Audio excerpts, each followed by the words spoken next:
Sa universo na ito, ang Earth ay protektado ng isang grupo ng mga superhero na tinatawag na The Heroics.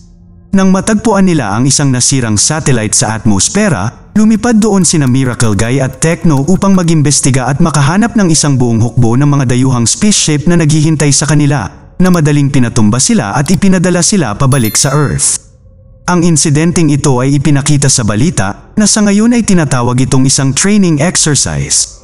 Pinapanood ito ni Marcus Moreno, ang dating pinuno ng Heroics na ngayon ay nagtatrabaho na lamang sa opisina ng mga bayani, na lalong nag-aalala. Napansin ito ng kanyang anak na si Missy Moreno na walang kahit anong kapangyarihan.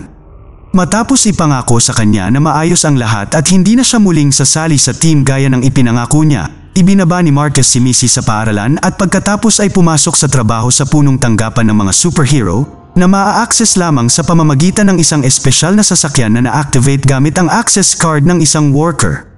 Ang pinuno ng Heroics program na si Miss Granada ay gustong magpadala ng 2 bayani laban sa mga dayuhan, ngunit nang ipakita sa kanya ni Marcus kung gaano kalaki ang alien army, tinanggap niya na ipadala silang lahat ng sabay-sabay, kasama si Marcus mismo.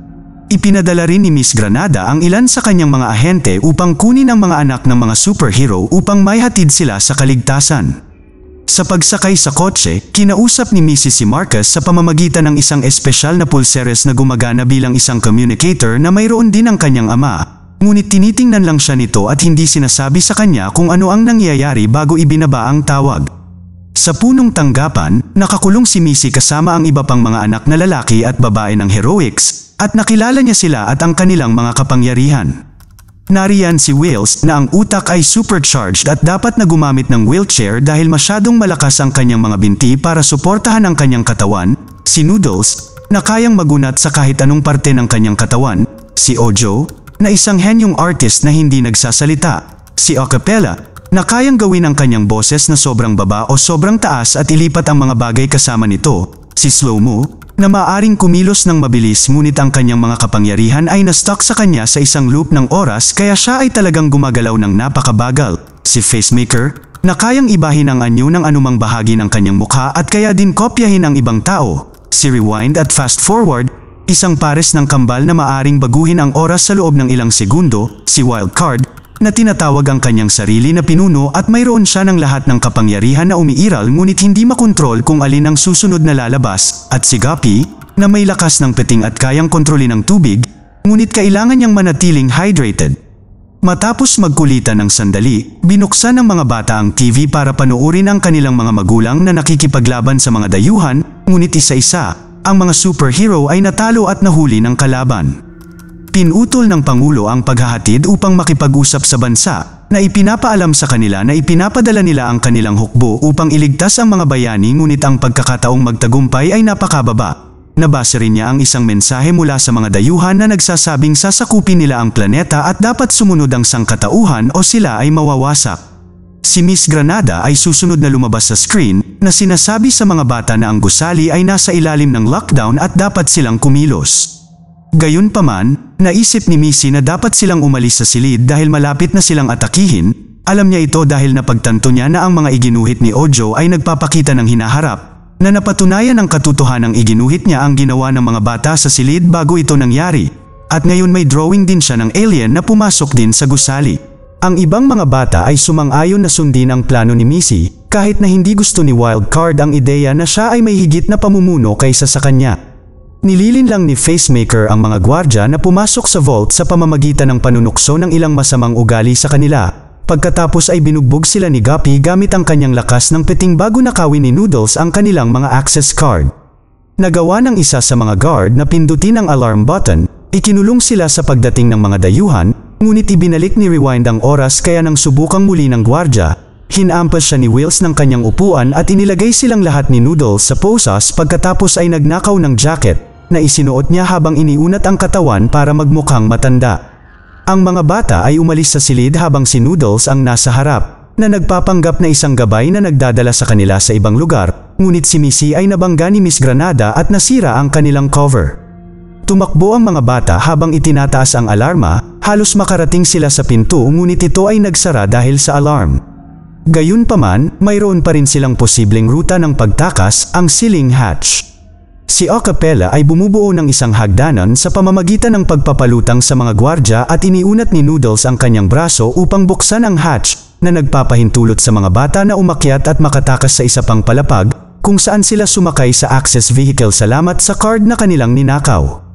May mga bantay na naghihintay na sa kanila sa labas, kaya ginamit muli ni Acapella ang kanyang kapangyarihan para lumutang ang sasakyan palayo sa lugar. Ang problema ay hindi siya makaiwas at malapit na silang mabangga ng isang gusali, kaya iniunat ni Noodles ang kanyang braso sa labas ng bintana at humawak ng poste upang paikutin sila ng ilang beses bago bumitaw. Ipinadala ang sasakyan sa isang bagong gusali sa ibang direksyon.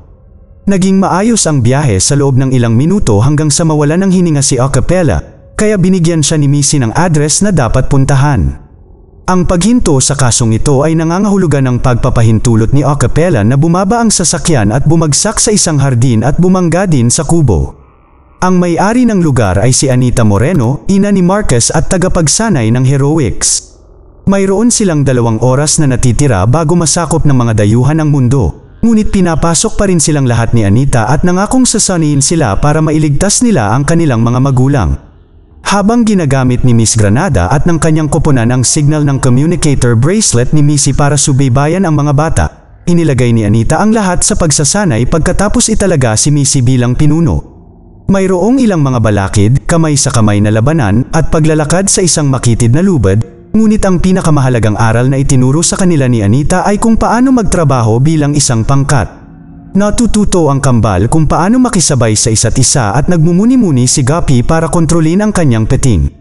Ang pagtutulungan ng magkakasama ay isang aral na tila nakalimutan ng kanilang mga magulang dahil kasalukuyan silang nakakulong sa iisang silid at hindi tumitigil sa pagtatalo sa halip na subukang magtulungan.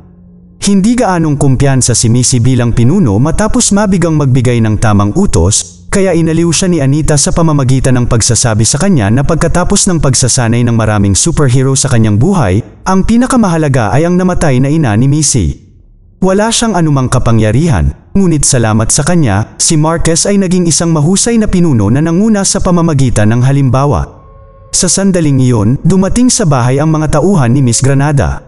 Nagbukas si Anita ng isang lihim na daanan para makatakas ang mga bata habang siya ay nahuli ng mga dayuhan, at ginabayan sila ni Missy sa tunnel habang ginagamit ang flashlight sa tablet ni Ojo. Kailangan nilang mag-isip ng isang plano, simula sa paggawa ng mga bagay na naiiba sa kanilang mga magulang. Hindi sila dapat gumamit ng mga marangyan na kasuotan dahil madali silang mahahanap. Dapat nilang hikayatin ang mga dayuhan palabas ng lungsod upang hindi nila sirain ang mga gusali at hindi sila gaanong papansinin sa pangkalahatan. May naiisip na plano si Missy at ibinulong ito kay Wildcard habang may ipinakita sa kanya sa tablet na ikinagulat niya. Ipinaliwanag niya ang plano sa iba habang sinasabing naisip nila ito ng magkasama at ang mga bata ay naghahanda para sa pagkilos. Ang mga iginuhit ni Ojo ay nahulaan ng isang supply alien ship na dumating sa malapit kaya't nahanap ito ng mga bata at nakapasok sa loob. Masyadong mabagal si Slow-Mo at halos mahuli ng mga alien, ngunit iniunat ni Noodles ang kanyang mga braso at kinaladkad siya papasok bago pindutin ang mga pindutan ni na Wills at Guppy hanggang sa lumipad ang ship. Kumonekta ito sa mothership at pinasok ito ng mga bata pagkatapos iunat ni Noodles ang kanyang leeg upang tingnan kung walang tao sa paligid. Ang lugar ay masyadong malaki at ang paghahanap sa kanilang mga magulang ay maaaring tumagal ng walang hanggan, kaya si Wills ay nakaisip ng isang ideya. Dahil mahahanap sila ni Granada salamat sa pulseres ni Missy, dapat niya itong baguhin upang magamit ito bilang isang taga-subaybay upang mahanap din ang pulseres ni Marcus at sa makatuwid ang lahat ng kanilang mga magulang.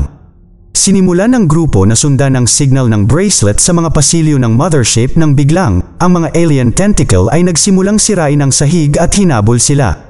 Tumakas sila at pagkatapos gamitin ni Acapella ang kanyang boses upang pansamantalang ihinto ang mga galamay upang maabot nila ang pinto. Ang mga bata ay pumunta sa isang silid na may isang higanting pyramid sa loob nito at nakita ang pangulo na nakikipag-ayos sa ilang kakaibang mga lalaki upang ihulog ang pyramid na iyon sa Earth sa loob ng isang oras. Nagpasya ang mga bata na kailangan nilang ihinto ito at tumalikod para umalis. Natagpuan lamang sila ni Miss Granada, na sa una ay nagkunwaring galit ngunit pagkatapos ay binabati sila sa pagiging bayani. Ang magandang sandali ay hindi nagtagal. Gayunpaman, ngunit nang makita ni Wills sa kanyang screen at ang bagong drawing ni Ojo ay nagsasabi sa kanila ng isang nakagigimbal na katotohanan, Si Miss Granada at ang paparating na pangulo at ang kanyang mga tauhan ay mga dayuhan na nagpapakita ng mga galamay na lumalabas sa kanilang likuran. Ang mga bata ay inilalagay sa isang espesyal na silid na hindi basta-basta masisira at nilak ito ni Miss Granada ng isang espesyal na susi pagkatapos na kunin ang bote ng tubig ni Guppy. Ang kanilang mga magulang ay nasa isang katulad na sitwasyon. Kahit gaano pa nila subukan sirain ang mga pader gamit ang kanilang mga kapangyarihan, hindi nila ito masisira. Biglang bumukas ang pinto at pumasok ang isang alien sa kwarto. Sinusubukan ng mga superhero na atakihin ito, ngunit madali nitong itinulak silang lahat palayo na parang mga normal na tao. Tinanggal ng dayuhan ang balat nito, na isang tuwalya lamang, at ipinahayag na ito ay si Anita, na pinapagalitan silang lahat dahil sa isang taon na huminto sa pagsasanay at nakakalimutan ang lahat ng kanilang mga aralin. Samantala, may ideya si Missy at nagsimulang magsalita tungkol sa katotohanang hindi sila makakatakas at wala na silang pag-asa. Iniisip ng ibang mga bata na nakakapanlumo siya na maging ganoon, ngunit hindi nagtagal ay naintindihan nila at nagsimulang magsabi rin ng mga malungkot na bagay kaya ang lahat ay umiyak, at si Guppy ay maaaring mag-ipon ng mga luha upang gumawa ng isang susi gamit ang kanyang mga kapangyarihan na ginagamit nila upang buksan ang pinto at tumakas. Mayroon lamang silang 18 minuto bago masakop na ng tuluyan ang Earth. Iniisip ni Missy na dapat nilang ihinto ang pyramid, habang iniisip ni Wildcard na dapat nilang iligtas ang kanilang mga magulang at hayaan silang gawin ito. Nagalit siya na si Missy ang pumalit bilang isang leader at nabigo, kaya nauwi sila sa paghahati ng grupo. Dinala ni Wildcard si Facemaker kasama niya para hanapin ang kanilang mga magulang habang ang iba pang grupo ay pumupunta upang pigilan ang pagbagsak ng pyramid sa Earth. Pinapanood sila ni Miss Granada sa mga security camera, at nang mapansin si Wildcard at Facemaker na nagtatalo sa isa't isa at naghiwalay din, napagpasyahan niya na ito ang perpektong pagkakataon upang makuha si Wildcard, na ang kawalan ng kontrol sa kapangyarihan at pag-uugali ay nagdudulot sa kanya na maging isang perpektong target. Ilang sandali lang ay nahuli nila siya, habang sinusubukan niyang gamitin ang kanyang kapangyarihan at nabigo ito. Dinala nila ito sa isa pang silid upang tanungin siya, ngunit sinasagot ni Wildcard ang lahat ng kanilang mga tanong ng may mga biro. Samantala, ang mga bata ay dumating sa silid na may pyramid, ngunit bago sila makapasok dito, napalibutan sila ng mga gwardya. Ang mga bata ay nagsimulang makipaglaban sa kanila gamit ang kanilang mga kamao, maliban kay Guppy, na sinusubukang manatiling kalmado. Binigyan siya ni Missy ng pahintulot na gamitin ang kanyang kapangyarihan, at si Guppy na ginagamit ang buong lakas nito, ay pinabagsak ang karamihan sa mga bantay. Natalo din ni Wheels ang isang grupo sa pamamagitan ng paghabol sa kanila gamit ang kanyang wheelchair habang nakahawak sa braso ni Noodles, ngunit hindi sapat ang lahat ng mga galaw na ito. Bumangon muli ang mga gwardya at pinakawalan ang kanilang mga galamay bago hinablot ang ilang kadena na nakatago sa kisame at ikinulong ang mga bata. Si Rewind at Fast Forward ay nagtutulungan upang ibalik ang oras at kinuha ni Noodles ang mga kadena bago gawin ng mga gwardya na ikinukulong sila sa halip. Nang ilabas ng isa sa mga gwardya ang isang set ng mga susi upang buksan ang mga kadena, muli nilang ibinalik ang oras at ninakaw ang mga ito bago magamit ng mga gwardya. Ang grupo ay pumasok sa silid ngunit nang malapit na nilang maabot ang pyramid, isang force field ang lumitaw sa paligid nito. Nang magtaka sila kung sino ang maaaring gumawa nito, sa wakas ay nagsalita si Ojo at ibinunyag na siya ang gumawa nito, na isang dayuhan sa lahat ng panahon. Pinapanood niya silang nagtatrabaho at nabigo siya sa kawalan ng pagtutulungan ng magkakasama at pagkakasundo sa kanila, ngunit pinatunayan ni Missy na mali siya sa pamamagitan ng pagsasalita kay Wildcard na nakarinig sa kanya mula sa control room. Alam na pala ni Missy na alien si Ojo dahil nakita niya ito sa isa sa mga drawing niya, kaya nakaisip siya ng plano. Ang pakikipag-away niya kay Wildcard ay isang aksyon upang mahati sila at maabot ang control room ng ligtas dahil ang bata na nahuli ni Miss Granada ay si Facemaker na nagpapanggap bilang Wildcard, na ngayon ay pinipindot ang mga tamang pindutan upang i-deactivate ang kalasag sa paligid ng pyramid. Hinabol ni Miss Granada at ng kanyang mga tauhan si Wildcard, na tumanggap kay Missy bilang kanilang pinuno mula noong nasa tunnel, at salamat sa kanyang paniniwala sa kanya, maaari na niyang kontrolin ang kanyang kapangyarihan.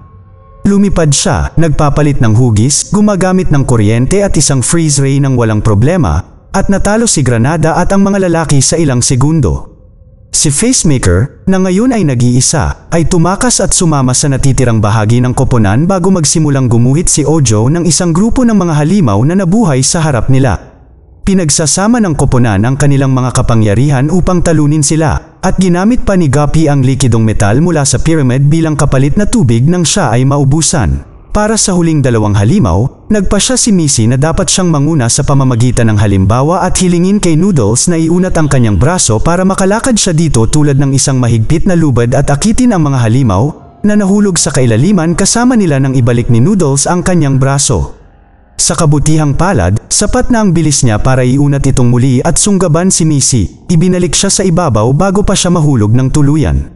Binago ni Wheels ang tablet mula sa kanyang upuan para gumawa ng motherboard upang palitan ang nasa loob ng pyramid, ngunit inilabas ni Ojo ang isa sa kanyang mga galamay at itinulak ito sa kanilang mga kamay, na nagpahulog sa tablet sa kailaliman na napakalalim na walang makakaligtas sa pagkahulog maliban kay Slow-Mo.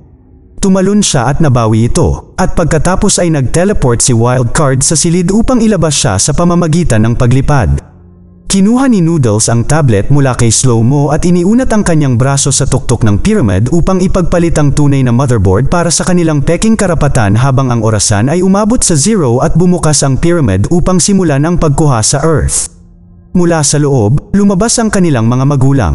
Ang mga bata ay nalilito sa mga pangyayaring ito at ipinaliwanag ni Ojo kung ano ang nangyayari kasama ang presidente at si Miss Granada na kararating lang. Ang takeover ay hindi nangangahulugang isang alien invasion, nangangahulugan ito ng pagkuha sa kapangyarihan ng kanilang mga magulang. Ang bagong henerasyon ay palaging isang pagpapabuti mula sa nakaraan, at ang mga bata ay minana ang lahat ng mga problema ng Earth, kaya kailangan nilang ayusin ang mga ito ng mas maaga kaysa sa huli. Kaya pinasok ng mga dayuhan ang gobyerno at ang punong tanggapan ng heroics upang sanayin ang mga bata at pabilisin ang paglipat ng kapangyarihan dahil sa kanilang planeta, ang mga bata ang namumuno. Tinatanggap ng mga bata na maging bagong team ng mga superhero na magpoprotekta sa Earth at sa kalawakan kung saan si Missy ang kanilang pinuno. At ngayon naabot na nila ang kasunduan na iyon, pinayagan na silang makasama muli ang kanilang mga magulang, na ipinagmamalaki sila sa kanilang mga kabayanihan ngayon. Mag-subscribe para sa higit pang mga video na tulad nito, i-on ang notification, at mag-iwan ng like para matulungan ang aming channel. Salamat sa panunood!